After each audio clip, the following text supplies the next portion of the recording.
So we're now going to look at the fine details of how people read, how this process unfolds in real time, and use those fine details in that process to gain insight into the dynamics of how human language understanding unfolds. So how do people read? Here's a sentence: CNN wants to change its viewers' habits. You've probably already read it by the time I finished saying it. And if you're like me, before that I started getting into studying reading in detail, you probably have the subjective experience that your eyes pass continuously over the text, and your mind basically is following your eyes and continuously passing over the text as well. Just as I would move my finger from left to right continuously and smoothly across a page. But nothing could be further from the truth. And to show you this, I'll just show you a second or two of a video of eye movements in reading, and the red dot is where the eyes are looking at. And what I want you to notice is that the eye movements are not homogeneous at all. So here, let's take a look. Did you see how they're actually pretty stationary most of the time and then jump very quickly? Let's watch it again. Okay, so what's going on here? This is a way of visualizing, to a first approximation, the pattern of eye movements during reading. They're called saccadic eye movements. Most of the time, the eye movements are stationary. We are in the process of having a fixation. That's most of the time that we spend as we read. When we're not fixating, we are saccading. We are jumping extremely rapidly with our eyes from point to point, from fixation to fixation. So fixations more or less mostly go farther and farther into the text. So saccades carry us forward progressively into the text. But every once in a while, we have a regressive saccade that moves us backward into the text. And one of the really interesting study problems of reading is what determines when we make a regressive saccade and when we don't. So we can also do things like quantify the amount of time spent in each part of the reading process, each fixation and each saccade. Saccades are generally very short, maybe about 30 milliseconds, and fixations are relatively long. They could be about a quarter of a second, or even longer in certain cases. Now, we can also ask the question, what do we actually see during each one of these moments? Is it useful to actually go into this level of detail? And it turns out that the answer is yes, it's very useful to look at this process in that level of detail. So when you're in a fixation, it turns out that actually most of what you get in from your visual environment is actually only, in terms of reading, the only useful information is really coming from the immediate vicinity of where your eye is. In English, as a normal fluent adult reader will be able to get visual information from maybe up to 14 characters to the right of where their eyes are fixating and maybe about 4 characters to the left. This is different for different languages depending on the nature of the orthography. And interestingly, it's reversed in languages that are written from right to left, like Hebrew. So that's what's called the perceptual span. It's the actual window in terms of angle of where you can get useful information from an individual fixation. So it's very meaningful where and how long you spent your time fixating on a text. Because if you didn't fixate in the vicinity of a particular piece of the text, you probably didn't get any appreciable information from that part of the text. What about when you're saccading, when your eyes are moving that quickly? Well, it turns out that the answer is that you see nothing. Your visual system suppresses visual input, which is why when you read, you don't have this experience of blurs 4 times a second as your eyes are moving. Your visual system turns that input off. So forward saccades take you forward. Backward saccades are sometimes called regressions. And so we can number the saccades, for example, and we can then, from that record of a numbered sequence of fixations, together with the saccades in between them, we can calculate a lot of measures which turn out to carry a lot of signal about how language understanding unfolds in real time during reading. One of those, maybe from the point of view of the earliest to the latest measures relative to a particular word in the text. Here are a set of crucial measures.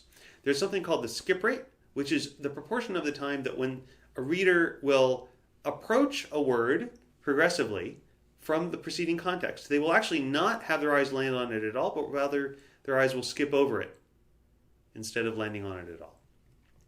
That's the inverse. 1 minus the skip rate is called the fixation probability.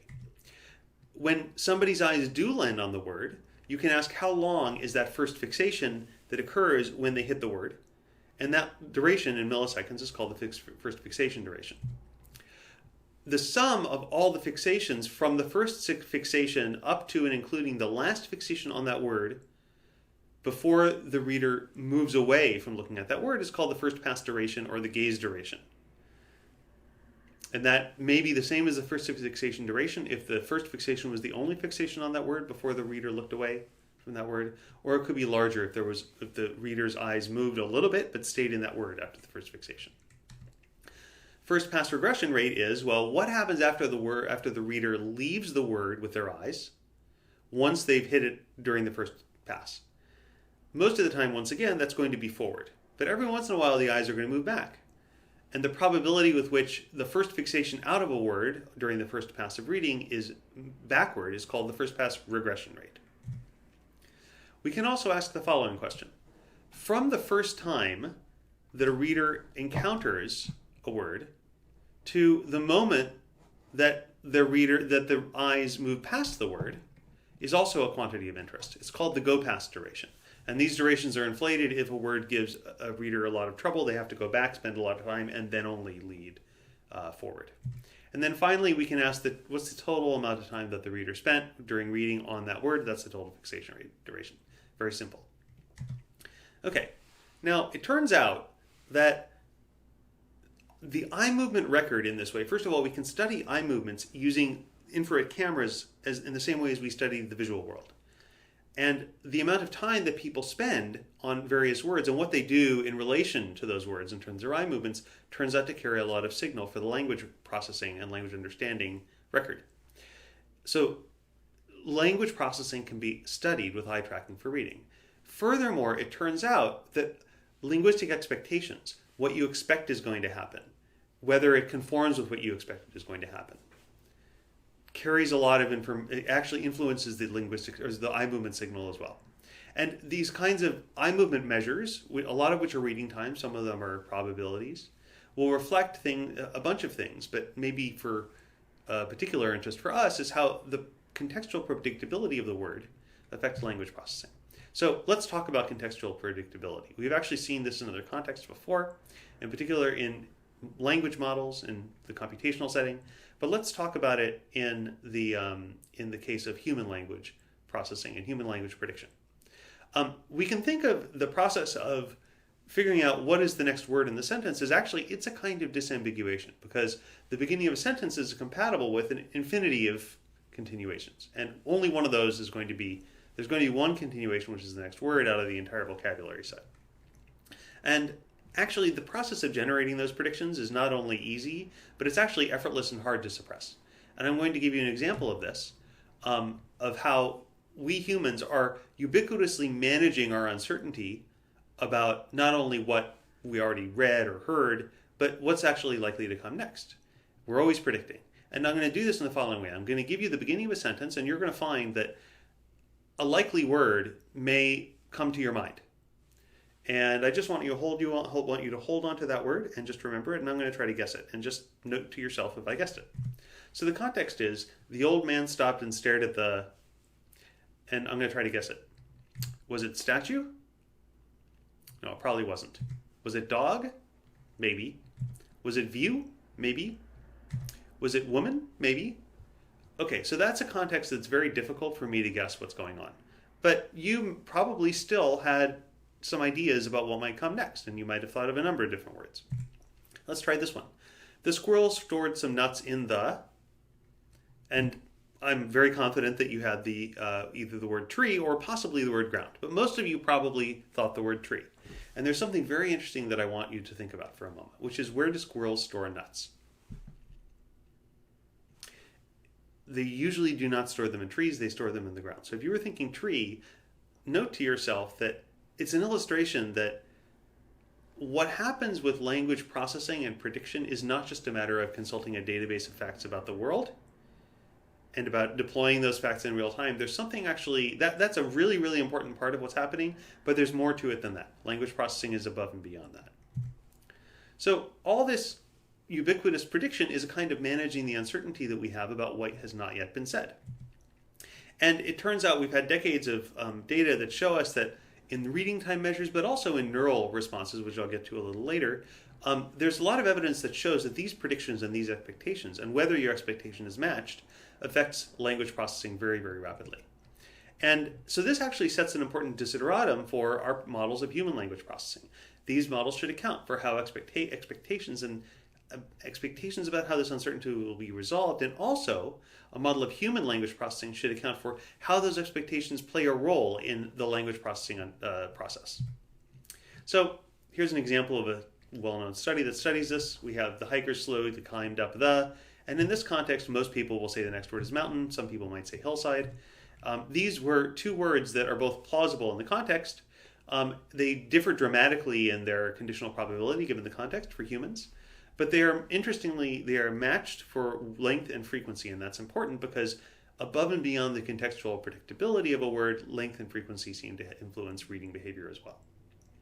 And so a very simple way of deploying these eye movement measures is Rayner and Well, 1996, had readers read these sentences, and they would take minimally very well matched pairs like this in the same context and vary only the word.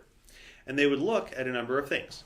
So this includes so what we'll call high constraint is when the word was actually this highly probable word, and low constraint is when the word was a low probability word. So when the word is highly probable given the context, it's less likely to be fixated on the first pass. It's more likely to be skipped, that is.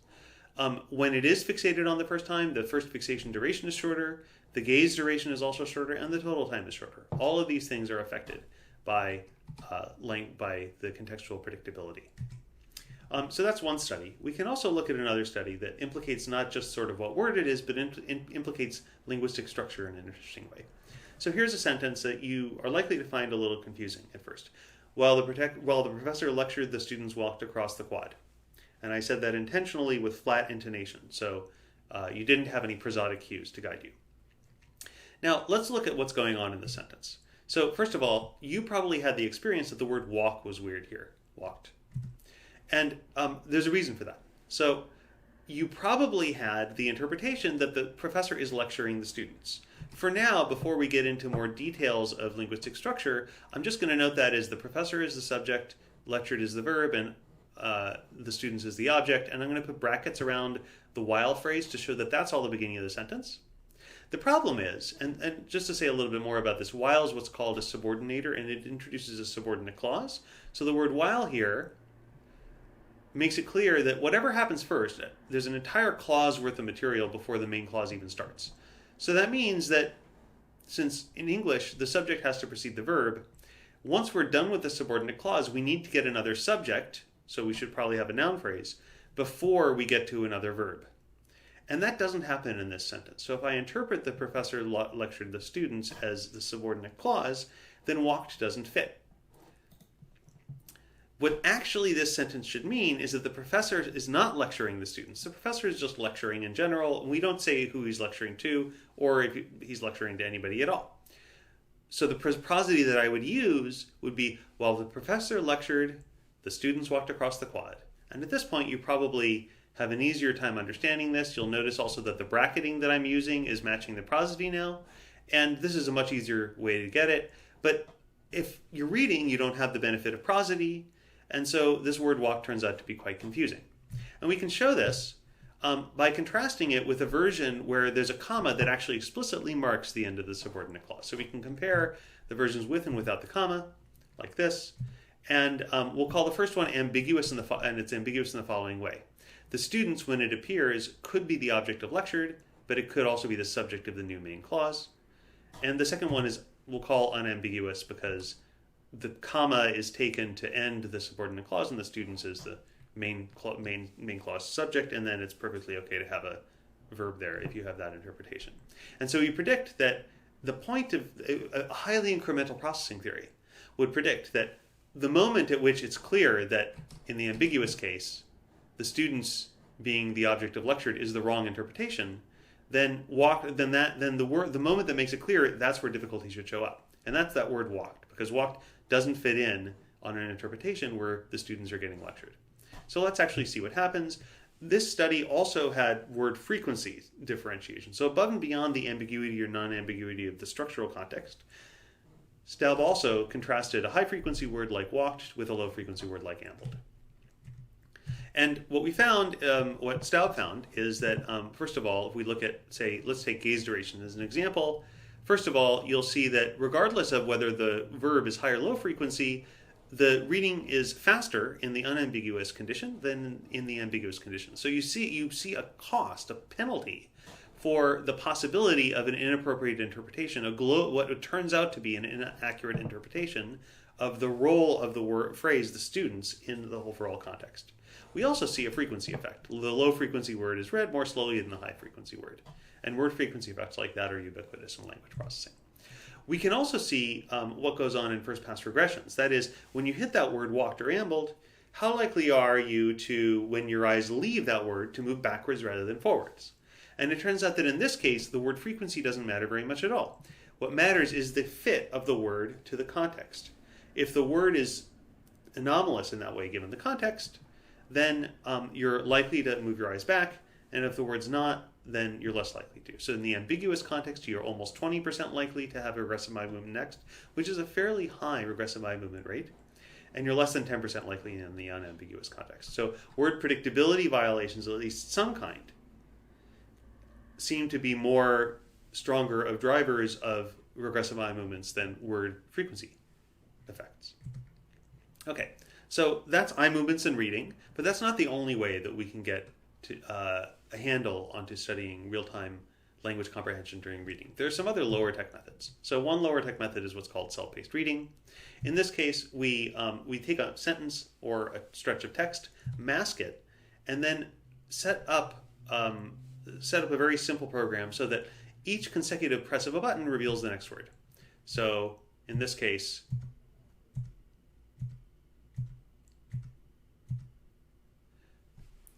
readers are not allowed to backtrack in this method. You probably found the word sword very confusing there. And this is an illustration of the incrementality once again. You actually had an interpretation of that context, and you found some surprising stuff in the middle. And it turns out that when you use the time between button presses, so I press the button every time to advance to the next word and mask the previous word, that time between button presses actually is indicative, it is diagnostic of language processing difficulty, and we can use it as a proxy for that difficulty measure. There's another method which we've developed more recently, which is called the maze method. And this is also a lower tech method, and it turns out to work quite well. So here the goal is it's a two alternative voice choice paradigm where at every moment we have to choose the word that fits the preceding context. So let's say it's the letters F and J on the keyboard, and if it's the left word on the left, then you have to push the button that says that's the word that fits into the context, and if it's the word on the right, you push the F, push J. So why don't you actually go ahead and do this yourself as I'm going through. So the first word in the sentence, it just has to be something that's legitimate. So we're going to have a word against a non-word, and obviously you press F, choose the word the. But after this, it's a little less trivial. So now you would choose the word on the right. You would choose the word on the right again. You would choose the word on the right. But if you choose, on the left. But if you choose the word on the right, you're wrong, and the trial ends. Okay. So over time, a successful trial, if somebody does this correctly throughout a sentence, it'll look like this: a sequence of screens. These are delimited by time. And once again, we can measure the amount of time that somebody takes to make a response. And it turns out that this actually also picks up these kinds of word expectation effects. When you strongly expect a word, you're very fast to respond to it and recognize it. So here's an example of how self-paced reading and the maze can give you insight into real-time processing difficulty. So here's a very simple contrast. James will fix the car he drove is the context, and you either have the next word is today or tomorrow. And this, you can see, is this is, interestingly, the word today is compatible with an interpretation where today is saying when James drove the car or when James will fix the car. Either of those are okay. But tomorrow is different. Tomorrow is inconsistent with the interpretation in which it modifies the immediately preceding verb drove, because there's a time mismatch. Drove is in the past tense, tomorrow is in the future. Instead, tomorrow has to be interpreted as related to fix. But actually, there's a strong preference in human language processing to expect that if you get an adverb in this kind of context where you have a verb and then a verb that is inside a clause more close to it, that adverbs in this position will be related to the most near verb. That's just an empirical pattern in language, and why that is an interesting scientific question, but it's an empirical pattern. So we predict that this lower version will be surprising and the reaction time should be higher. So what we'll do is we'll take these two versions of the sentence and we'll call this word 0 and then the immediately following words 1, 2, and 3, and we'll just take how long it takes to read each of these positions in this version and subtract it from this version. So we should have a positive result if the tomorrow version is more difficult because the reading times will be longer. So this is a study that we actually did in our research group recently. We took previous work by Witzel et al. It was previous work on this topic. They did a study in the lab, and what they found is that both of these methods, self-paced reading and the maze, picked up this processing difficulty effect quite reliably. The actual magnitude of the effect is larger in the maze task than in the self-paced reading task, and you also see that in both these methods, you get a pretty big effect immediately at the word, but it also you see what's called a spillover effect, and that actually shows up further downstream, and that in this case it happens in both of these methods. When you move to the web, which is an increasingly popular way of gaining of acquiring data because of its ease, facilitation, and the ability to reach diverse populations, things look a little different. You have to adapt your methods a bit so that they work in a web browser rather than in specialized software in your computer, but things are getting better and better these days for that. And so when you do the self-paced reading method on the web with the population coming from, this is the most widely used crowdsourcing website, Mechanical Turk, you see that you still pick up this effect, but it only shows up in what's called the spillover. Not at the word in question, today versus tomorrow, but actually 1 and 2 words downstream. In the maze paradigm, it shows up immediately on this word. Point being, both of these methods are applicable both in lab and on the web, and they both are sensitive to this kind of contextual fit effect. So you can actually get a lot of information out of this very, very simple button pressing. How long does it take you to press the button to see these language processing and anomaly effects? And with this, I actually want to set the stage for going back to this woman brought the sandwich from the kitchen tripped example. And I'll show you what happens in a very recent maze study that we've done of this.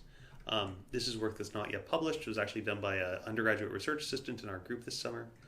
And so we have the 4 different versions of the sentence, brought versus given, and either who was there in the bottom or who was being omitted in the top.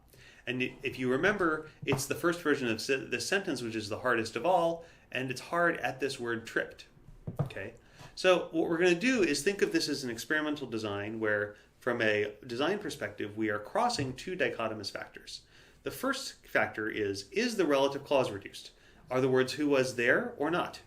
And in the first case, the relative clause is reduced. The words are there, who was or not there. In the second case, it is not reduced. The words who was or there. And it's only in the reduced case when we should have difficulty. The second issue is the participle's part of speech ambiguous? That is the surface form ambiguous? So brought, recall, has the same form in the simple past or in the past participle. Those are both, brought is the form of bring in both of those usages. Give is different. It has different forms in the simple past and the past participle. So given is not easy to mistake for a simple past verb. And so it's only in the brought version where there's a part of speech ambiguity. And intuitively, what I try to argue for is that it's the confluence of these 2 factors that is going to lead to inflated difficulty in processing, and in particular, a misinterpretation that will start here at this word brought that will not be resolved until the word tripped. And it might be such a big problem that you can't understand the sentence at all. So let's see what happens. This is the maze data that we have. The red line is the first of the 4 conditions, the reduced relative clause and ambiguous participle. And the main thing that I want to emphasize is that indeed the very hardest word to read is this word right here, tripped in that version. So it's this version of tripped that is the hardest of all 4 to read. The other thing that is maybe interesting and notable is that the second hardest thing to read is this word given in this context. So it's this word right here. You might ask, why is that the case? There's no structural ambiguity problem. But there is actually a reason why that should be difficult. It's that it's very unusual to have a passive participle here. Normally you don't have that kind of word. If you had anything, you might have a simple verb. You might have gave. But given is a very unusual word to occur in that context. And it's because most of the time you don't have a reduced relative clause modifying the subject of a sentence. So even that is an illustration of sort of the generality of unexpected things are hard in human language processing. But you'll notice that that difficulty initially is compensated for by the fact that this green bar is below this red bar. And once again, that's sort of interesting. So you can see that the real-time processing time incremental profile of reading, as measured by any of a number of techniques, actually picks up rich and subtle features of the linguistic content that are identifiable and form the basis of what we want to build a theory of language processing for. And what we're going to be doing in a lot of the course going forward is we're going to be using tools from computation, from AI, NLP, and from psycholinguistics jointly together, and linguistic theory, to build a broad, deep theory of the cognitive state of language understanding throughout this process. Every moment during your language understanding, every word, every part of every word.